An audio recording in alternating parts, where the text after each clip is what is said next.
Jika kita membahas tentang masalah hantaman dari ruang angkasa, apakah ini bukan perintah Allah? Ada yang mengatakan dengan selentingan kotor, dengan kata-kata yang tidak bertanggung jawab. Untuk apa membahas masalah dukhon? Untuk apa mengkaji-kaji masalah hantaman meteor ruang angkasa? Kita katakan pada mereka, kamu orang beriman tidak? Kamu percaya pada Al-Quran apa tidak? Kamu beriman pada kitabullah dan wahyu apa tidak? Kamu beriman pada Rasulullah apa tidak? Coba kamu perhatikan. Allah Subhanahu wa ta'ala berfirman,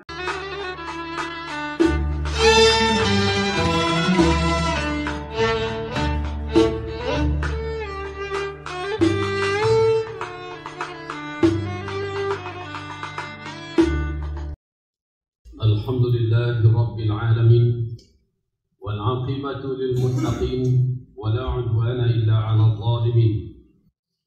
Ashhadu an la ilaha illallah wa ashhadu anna sayyidana wa habibana Muhammadan 'abduhu wa rasuluh la nabiyya ba'dah. Qala Allah subhanahu wa ta'ala, ya ayyuhalladzina amanu ittaqullaha haqqa tuqatih wa la tamutunna illa wa antum muslimun. Wa qala ya ayyuhan nas ittaqu rabbakum alladhi khalaqakum min nafsin wahidah wa khalaqa minha zawjaha wa batha minhuma rijalan kathiran wa nisaa wattaqullaha alladhi tasaaluna bihi wal arham inna Allaha kana 'alaykum raqiba. Wa qala ya ayyuhalladzina amanu taqullaha wa qulu qawlan sadida yuslih lakum a'malakum wa yaghfir lakum dhunubakum wa man yuti'illaha wa rasulahu faqad faza fawzan 'azima. Allahumma arhamna bil Qur'an wa sadaqallahul 'azim. Wa qala an-nabiy sallallahu alaihi wasallam, ala inni qad ji'tukum biha bayda'a naqiyyah layluha kanahariha la yazighu 'anha ba'da dhalika illa halik. Amma ba'du, ma'asyiral muslimin, arsyadani wa iyyakum Allah. Segala pujian dan syukur kita untuk Allah Subhanahu wa ta'ala.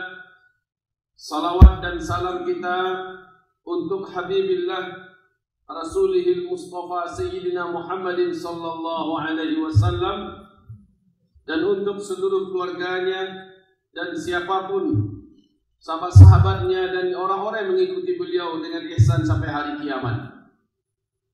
Hari ini adalah Jumat kedua dari Ramadan 1441 Hijriah.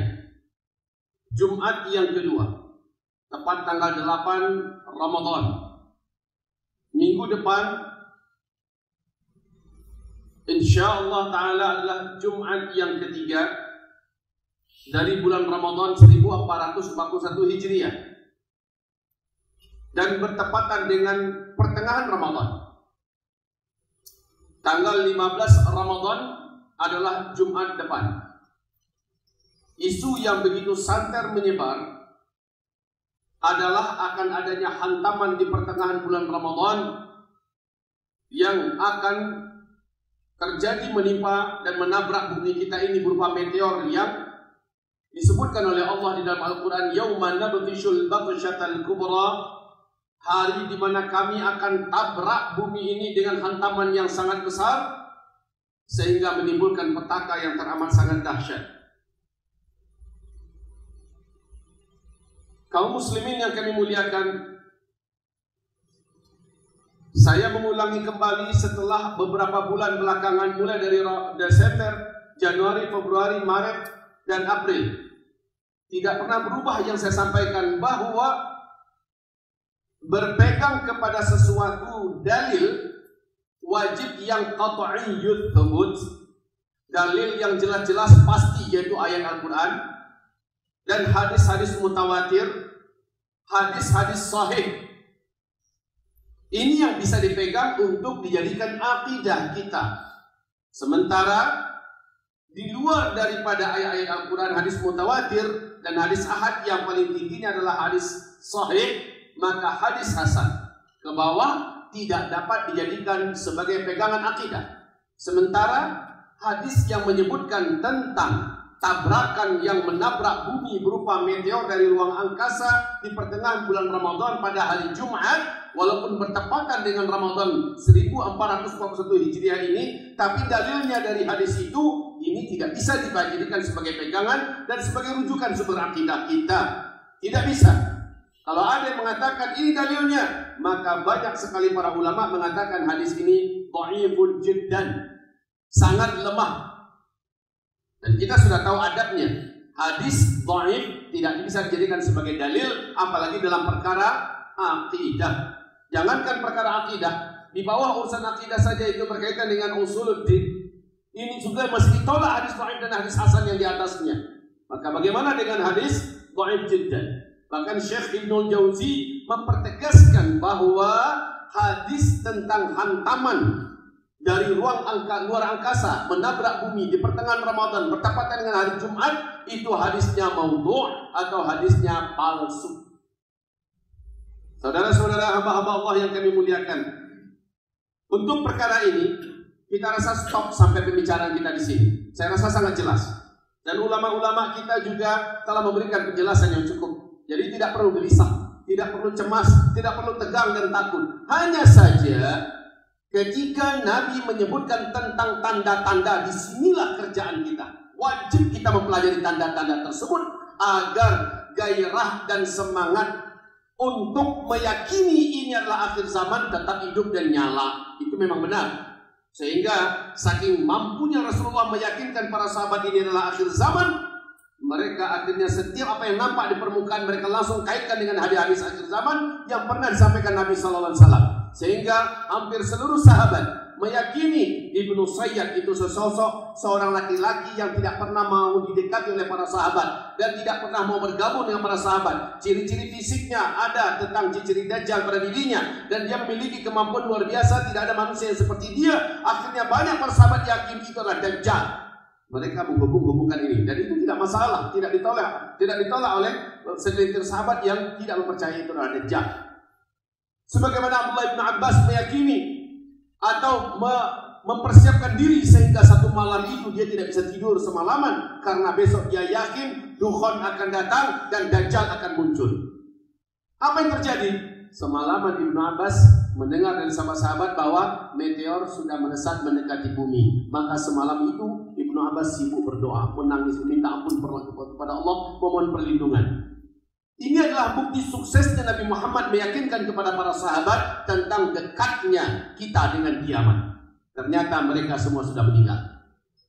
Digantikan oleh para tabi'in, yaitu anak-anak para sahabat. Mereka juga sudah meninggal. Digantikan oleh tabi'in, ya, tabi'in dan seterusnya sampai kepada masa kita sekarang tidak ada satupun ya tentang kiamat yang diyakini para sahabat itu terjadi. Tapi apakah merugi mereka dengan meyakini demikian? Tidak. Justru dengan keyakinan itu menyebabkan mereka ingin hidup yang hanya tersisa sebentar. Menurut keyakinan mereka, ingin mereka hidup sebagai manusia terbaik.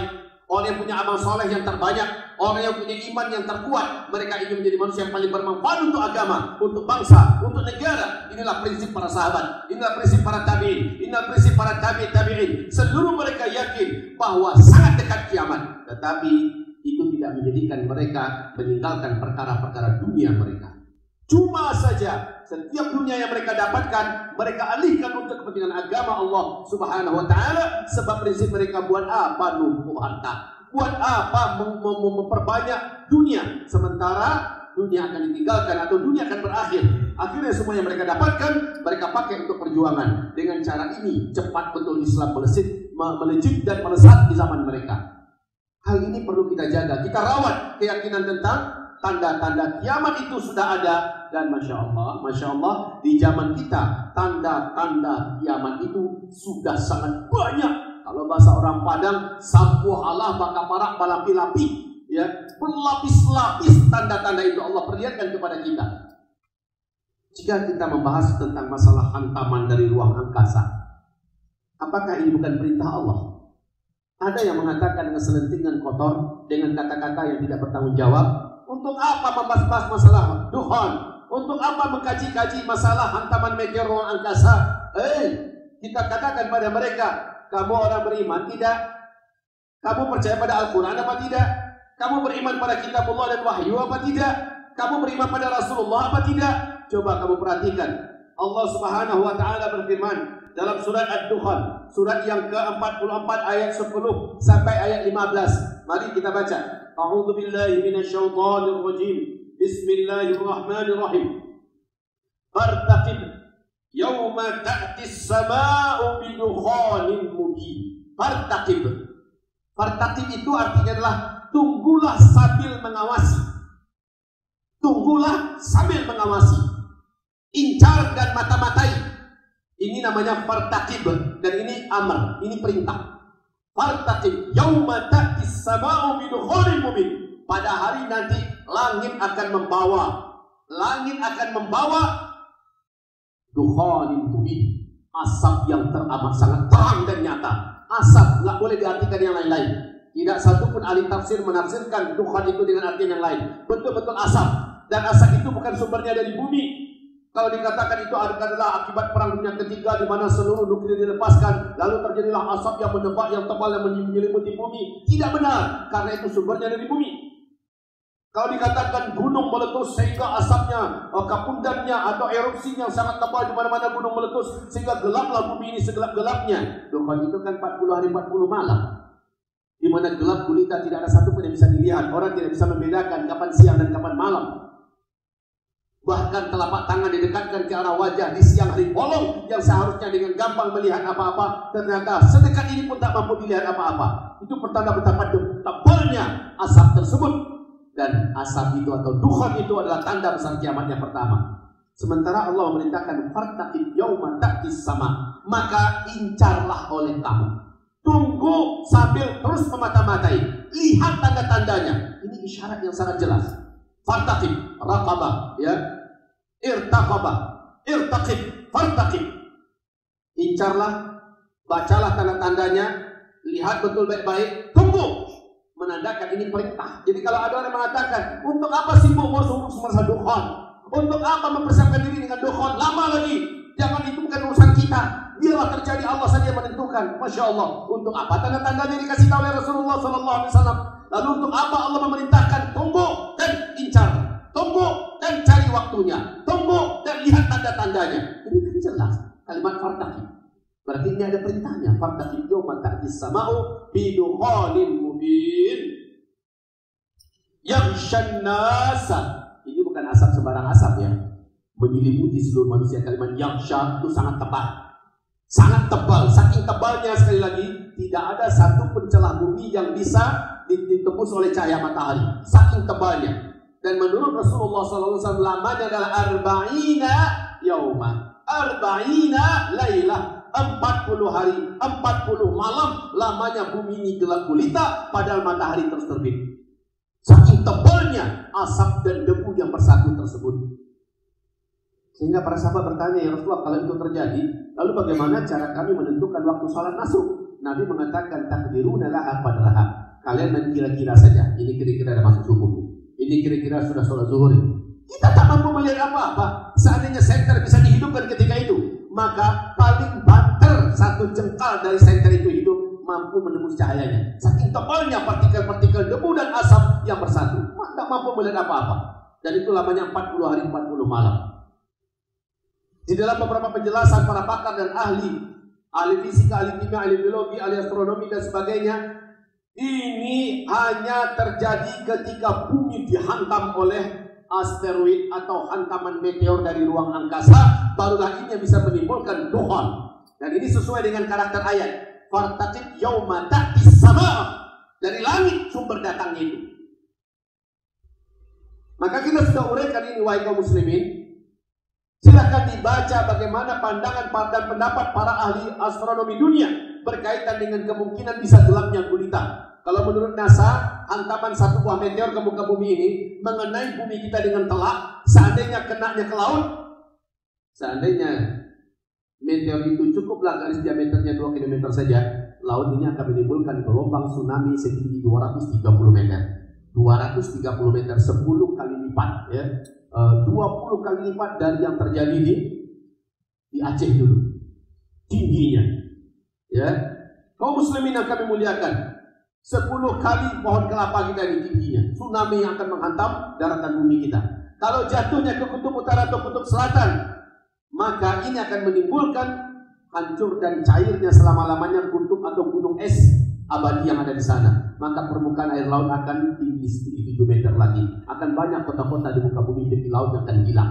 Kalau jatuhnya tepat nanti di daratan, dan ini yang paling sesuai menurut ayat, terjadilah dukhan. Dukhan itu adalah meledaknya daratan bumi karena hantaman yang dahsyat dari ruang angkasa, dari benda ruang angkasa ya. Yauma nabshul batsyatal kubra. Hantaman ini menyebabkan ledakan yang dahsyat, membuat lingkaran yang terus berkembang, membawa partikel-partikel bumi yang berterbangan di udara sangat tebal. Lalu asap daripada meteor tadi yang bergesekan dengan atmosfer kita menimbulkan asap yang sangat tebal. Lalu menimbulkan asap dan asap-asap. Wa iyyarau qisman minas samai saqita yaqulu sahabun markum. Oh, ketika ada hantaman menuju bumi dan menembus atmosfer kita, timbullah asap yang sangat tebal dan asap itu berlapis-lapis. Wa iyyarau qisman minas sama kispan itu satu ya. Nah, isim nakirah. Ketika mereka melihat ada satu hantaman dari langit masuk ke dalam bumi, satu hantaman dari langit, satu benda langit, kispan. Kispan itu adalah satu benda langit. Wa iyyarau qisman minas sama, yang datangnya dari langit. Yaqulu, respon orang yang ada di bumi adalah sahabun markum. Itulah awan yang sangat tebal berlapis-lapis. Awan yang sangat tebal berlapis-lapis. Maka disinilah menyatunya debu yang dari bumi akibat hantaman ini dengan asap yang ditimbulkan oleh meteor yang menabrak bumi. Ini menjadikan bumi sempurna gelap gulita. Syaitan mengatakan hanya ini yang mampu menghentikan semua teknologi yang ada di muka bumi apabila bumi dihantam oleh meteor. Baik, uniknya di surat Ad-Dukhan tadi, yaitu dari ayat 10 dan ayat 15, di mana Allah Subhanahu wa taala menyebutkan tentang hantaman datangnya dari langit yang menimbulkan dukhan. Ternyata bila kita kaji dari ayat sebelumnya, tadi ayat berapa? Bila kita melihat itu adalah ayat yang ke-10 sampai yang ke-15. Tapi berkaitan dengan ini dapat kita lihat di surat At-Tur, ayat yang ke-44, surat 52. Mari kita ikuti. Ketika Allah berfirman, wa iyyarau kisfan minas samaa'i saqita yaqulu sahabun markum. Saat mereka melihat adanya potongan langit yang jatuh menabrak bumi, mereka menyaksikan di belakang itu ada gelombang dan gumpalan-gumpalan awan yang sangat tebal, ya, asap yang sangat tebal. Yaqulu sahabun markum, itu adalah awan yang sangat tebal bertumpang tindih. Maka coba kita lihat, ayat ini adalah ayat yang ke-44. Pas pada ayat yang ke-32 sampai 43, kita lihat bagaimana perangai manusia menjelang awan ini datang, menjelang asap ini datang. Apa perangai manusia? Perhatikan ayat yang ke-32, Allah berfirman, Am ta'muruhum ahlamuhum bihadha amuhum qawmun taghun. Artinya secara global mereka meyakini mereka sudah sampai di puncak teknologi sehingga tidak ada yang mampu menandingi kehebatan mereka. Dan pada tingkat ini mereka menyangka mereka lah yang terhebat, Allah nggak ada apa-apanya. Padahal di sini sindiran pedas dari Allah. Apa kamu mampu? Kemampuan kamu itu sudah sampai dengan kemampuan Allah apa belum? Apakah kamu sudah mampu ya dengan otak kamu itu menciptakan segala sesuatu yang bisa mengalahkan kemampuan Allah Subhanahu wa taala? Ini adalah manusia sedang ada di puncak teknologi. Yang kedua, lihat di ayat yang ke-33, di mana Al-Quran dianggap sebagai kitab biasa yang bisa ditandingi, adalah kitab karangan manusia dan tidak pantas untuk dijadikan sebagai rujukan. Ini adalah ungkapan mereka ketika Allah mengumumkan, Am yaquluna taqawwala bal la yu'minun. Mereka menganggap Al-Quran ini sebagai kitab biasa. Mereka tidak percaya dengan kesucian kitab ini adalah dari Allah Subhanahu wa taala. Mereka menutup hatinya, mereka menutup matanya, dan mereka tidak menerima sama sekali. Dan ini sudah terjadi pada bumi kita saat ini. Terus yang ketiga di ayat yang ke-34, mereka menciptakan ajaran-ajaran tandingan yang bisa atau mengungguli Islam, bahkan menganggap ajaran yang terbaik. Apapun model ajaran mereka ciptakan, isme-isme yang mereka hadirkan, seluruhnya mereka katakan itu yang terbaik. Maka perhatikan bagaimana Allah mengungkapkan bahasanya. Falyatu bihaditsin mithli in kanu shadiqin. Datangkanlah. Coba kalian bisa datangkan tandingan bagi ajaran ini. Tidak akan ada yang mampu, tetapi ajaran manusia pada hari ini dianggap lebih tinggi daripada ajaran Allah Subhanahu wa Ta'ala. Hampir rata-rata negara yang ada di muka bumi, para pemimpin-pemimpin yang sedang berkuasa di negara pada hari ini menganggap produk otak dan hasil ajaran yang mereka hasilkan lebih baik daripada ajaran dari Allah Subhanahu wa Ta'ala. Sehingga ada yang berani berkata begini, siapa yang coba-coba berani memakai syariat Islam untuk di bumi Indonesia ini, maka yang bersangkutan keluar dari Republik Indonesia. Masya Allah, betapa bangkangnya dia, betapa sombongnya dia. Lalu ada orang yang berilmu menjawab, siapa yang menolak dipakai hukum Allah di bumi Allah, keluar dari bumi Allah. Ini jawaban yang paling bijaksana. Ibadah Allah yang kami muliakan, di ayat yang ke-35, mari kita perhatikan bagaimana Allah Subhanahu wa Ta'ala berfirman, am khuliqu min ghairi syai'in am humul khaliqun.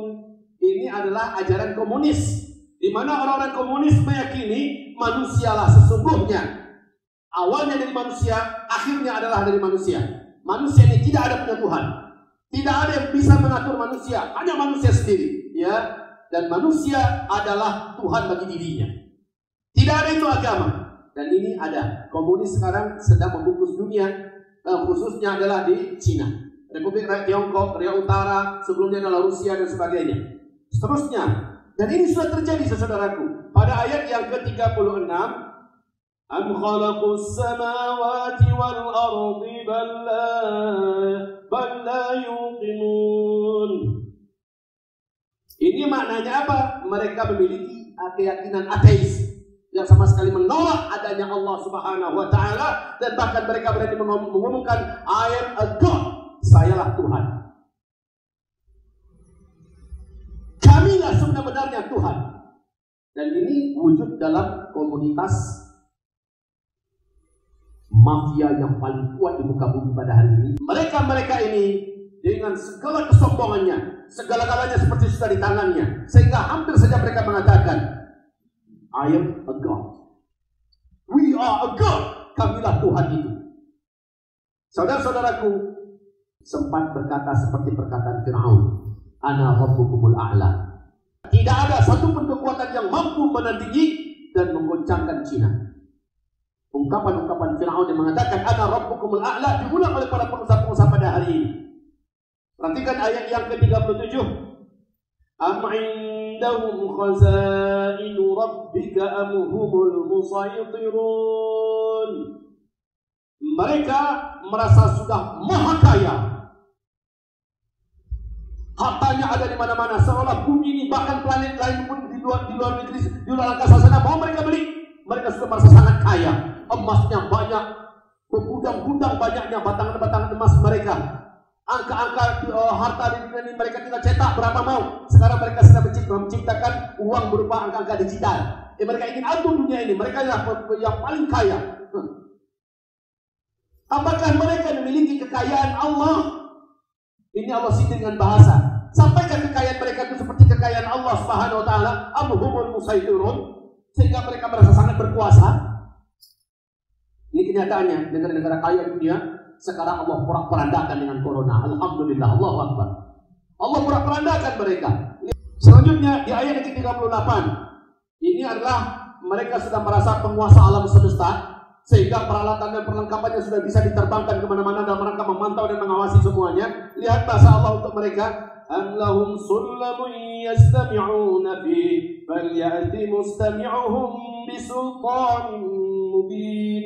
Lihat bagaimana Allah menyindir. Apakah kalian sudah merasa menguasai alam semesta, padahal baru hanya mengirimkan pesawat ulang-alik tanpa awak? Baru itu kemampuan kalian sudah merasa penguasa alam? Apakah kalian mampu menembus 7 lapis langit Allah? Coba tembus. Sampai hari ini dan sampai hari kiamat tidak akan ada satupun kekuatan yang mampu menembus lapisan-lapisan langit Allah Subhanahu wa Ta'ala. Bagaimana orang ini kok bisa merasa sudah paling berkuasa? Di ayat yang ke-39, mereka merasa memiliki pasukan terkuat. Tidak ada yang bisa mengalahkan pasukan mereka ini pada hari ini. Ya, pasukan yang tergabung dalam PBB, pasukan tergabung dalam NATO, pasukan tergabung dalam Kesatuan Afrika, pasukan tergabung dalam Rusia yang merasa sudah sangat kuat. Lihat Allah membahasakan, amlahul banatu walakumul banun. Sehingga Allah itu lemah. Pasukannya hanya berupa perempuan-perempuan banci. Mereka punya anak laki-laki yang kuat-kuat. Bagaimana mereka mencoba mengatakan diri mereka itu sudah di atas kekuatan Allah Subhanahu wa taala. Termasuk nanti Ya'juj dan Ma'juj muncul ketika semua orang di muka bumi sudah tidak ada lagi yang berkutik di depan mereka. Mereka lepaskan anak-anak panah mereka ke langit, lalu syaitan melumuri anak panah itu dengan darah bohong. Kemudian turunlah anak panah itu. Lalu apa kata Ya'juj Ma'juj? Kita sudah kalahkan seluruh yang ada di bumi dan kita sudah kalahkan semua yang ada di langit. Kitalah penguasa sesungguhnya. Ini tamak untuk menjadi sang penguasa sesungguhnya ini ternyata adalah karakter yang sudah ada dari zaman dahulu dan sampai hari kiamat nanti. Di ayat yang ke-40, mereka menganggap Islam ini agama kebodohan, agama terkebelakang yang membuat orang akan mundur kembali. Mereka menganggap Islam ini agama yang miskin. Lihat bahasa Allah dalam Al-Quran surat At-Tur ayat yang ke-30, ayat yang ke-40. Am tas'aluhum ajra wa hum min maghramin muthqalun. Lihat bagaimana mereka menganggap Islam ini adalah agama mundur, agama recehan, agama hina, agama miskin. Dan kaum muslimin ini memang orang-orang yang bodoh dan seterusnya. Inilah pandangan dunia secara global sekarang ini kepada Islam dan kepada kaum muslimin. Kemudian di ayat yang ke-41, mereka adalah sang penentu masa depan. Allah menyindir dengan bahasa yang kuat dalam ayat ini. Am indahumul ghaibu fahum yaktubun. Am indahumul ghaibu fahum yaktubun. Apakah yang mereka sudah tangan mereka kah masa depan itu? Sehingga mereka bisa memastikan 10 tahun yang akan datang, 20 tahun yang akan datang, 50 tahun yang akan datang. Nanti dari tahun sekian kita harus menjadi anu dan kita akan menjadi anu. Am indahumul ghaibu am hum yaktubun? Fahum yaktubun. Apakah mereka yang memiliki masalah-masalah gaib masa depan sehingga mereka mengatur segala-galanya? Terus di ayat yang ke-42, nah mereka lah kingmaker. Mereka ini kita boleh sebutkan dengan sekarang ini dengan sebutan the new world order, ya. Mereka membuat tatanan dunia baru. Masa depan diatur oleh mereka seperti apa ke depan mereka yang memiliki segala-galanya. Am yuriduna kaida falladzina kafaru humul makidun. Dan terakhir ayat yang ke-43 sebelum masuk ayat 44 ya. Am lahum ilahun ghayrullah subhanahu amma yusyrikun. Mereka merasa dalam hal ini mereka sudah melakukan syirik akbar. Syirik akbar apa? Satu, menolak kekuasaan Allah di bumi. Allah tidak boleh eksis. Allah tidak boleh memerintah dan tidak boleh hukum Allah dipakai di muka bumi. Dan ini yang dilakukan oleh seluruh penguasa di muka bumi pada hari ini. Mau di timur, mau di barat, mau di utara, mau di selatan, seluruhnya menolak Allah yang berkuasa di muka bumi. Dalam bentuk apa? Tidak boleh pemerintahan Islam tegak. Tidak boleh syariat Islam yang berjalan. Tidak boleh Al-Quran sudah dipakai sebagai undang-undang. Tidak boleh. Kalau ada yang mencoba akan diperangi rame-rame. Nah, inilah dia wujud daripadanya. Maka Allah umumkan di ayat 44, wa iyarau kisfan minas sama'i saqita yaqulu sahabun markum. Kalaulah itu sudah terjadi, awas, mereka nanti akan melihat akan ada pecahan bintang di langit menabrak bumi yang menimbulkan awan yang sangat tebal dan menimbulkan duhon. Lalu mereka berkata sahabun markum. Proses jatuhnya itu yauman nabsyul batsyatal kubra. Pada hari itu kami hantamkan kepada mereka hantaman yang sangat besar, menggelegar di langit. Baik, inilah dia petunjuk dari Al-Quran untuk kita. Dan kondisi suasana itu memang sudah ada. Tanda-tanda inilah yang perlu kita pelajari. Tanda-tanda ini perlu kita lihat. Buat apa? Buat merawat segarnya selalu akidah bahwa kita ini sudah dekat dengan kiamat. Gunanya apa? Supaya kita tidak lagi tamak memburu dunia ini. Supaya kita tidak lagi bernafsu sungguh untuk mendapatkan dan menimbun harta kekayaan dunia. Tetapi kita mengejar dunia karena Allah perintahkan dan Rasulullah mencontohkan untuk menegakkan agama Allah Subhanahu wa taala. Itu tujuan yang paling sejati dari dunia ada di tangan kita. Bukan untuk ditinggalkan di dunia, bukan untuk memperluas lahan, bukan untuk memperbanyak gedung, bukan untuk menjadi timbunan angka-angka dan emas yang bergudang-gudang. Tidak ada gunanya, tidak ada manfaatnya. Cari itu semua, tapi pakai itu agama Allah demi tegaknya agama Allah Subhanahu wa taala. Astaghfiru rabbakum innahu kana ghaffara yursilis samaa'a 'alaikum bidarara. الحمد لله الواحد الأحد الفرد الصمد الذي لم يلد ولم يولد ولم يكن له كفوا أحد أشهد أن لا إله إلا الله وأشهد أن سيدنا وحبيبنا محمدا عبده ورسوله لا نبي بعده اللهم لا سهل إلا ما جعلته سهلا وأنت تجعل الحزن إذا شئت سهلا اللهم ربنا فلك الحمد كما ينبغي لجلال وجهك وعظيم سلطانك. Kaum muslimin yang dimuliakan, banyak para pakar dan ahli mencoba berbicara dan mengumumkan melalui media-media massa yang ada, baik di Indonesia, skala lokal, skala nasional, ataupun skala internasional. Ada yang mengatakan untuk Indonesia bulan Juni berakhir corona ini. Ada yang berkata, tidak, bukan Juni, tapi nanti pertengahan Juli. Ada yang mengatakan nanti September. Ada yang mengatakan akhir 2020. WHO mengatakan malah untuk seluruh dunia adalah akhir 2021. Kalau kita mau hitung-hitungan, saudara-saudaraku, seandainya bulan Juni saja, sekarang kita baru di Mei, ya, baru masuk tanggal 1 Mei. Anggaplah satu setengah bulan yang akan datang. Pertama, apakah sudah ada pemberitahuan dari pihak petugas langit? Malaikat-malaikat Allah beritahu bahwa Indonesia nanti Juni selesai ya? Nggak ada kan? Maka selama itu tidak ada, kita tidak boleh menduga-duga. Lalu ada berseliweran hadis tentang nanti di awal Mei akan nampak bintang di langit, itu namanya bintang Thuraya. Apabila sudah nampak, maka semua ahah, semua kuman, semua penyakit, bakteri, virus akan hilang dan diangkat oleh Allah di muka bumi.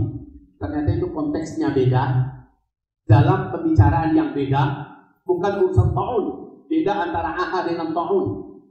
Ya, hadis yang itu adalah ahad.